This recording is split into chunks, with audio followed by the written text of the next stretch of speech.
Mackinac Island is a key tourist attraction here in Michigan. It used to be a strategic military base that controlled the Great Lakes.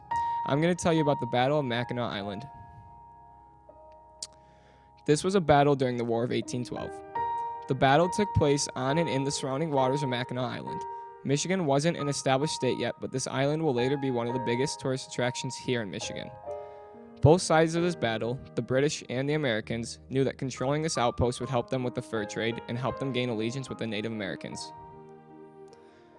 The Americans held this island for a while, until eventually the British, with the help of the Native Americans, were able to recapture the island and take control. The British did this through an amphibious naval force. Eventually they snuck onto the island of Mackinac with a cannon and used it to attack the Americans.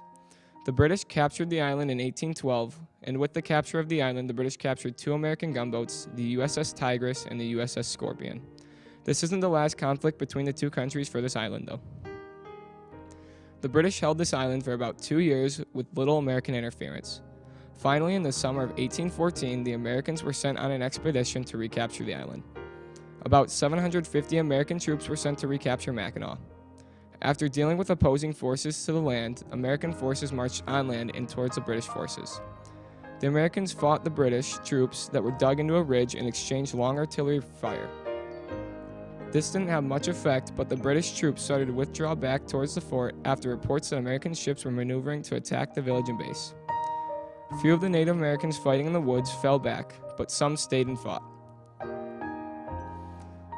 Around 4 p.m., an American major by the name of Andrew Holmes and a large group of troops were sent into the woods to proceed, approaching the British lines.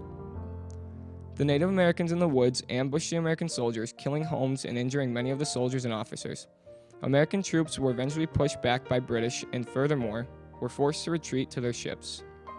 The British had little to none casualties, while the Americans incurred many wounded and about 75 casualties. The British held Mackinac until the end of the War of 1812, only returning the island to the Americans when the treaty was signed. This is the past history of Mackinac Island and how it came to be. As Veterans Day approaches, we thank all military veterans that have proudly served our nation.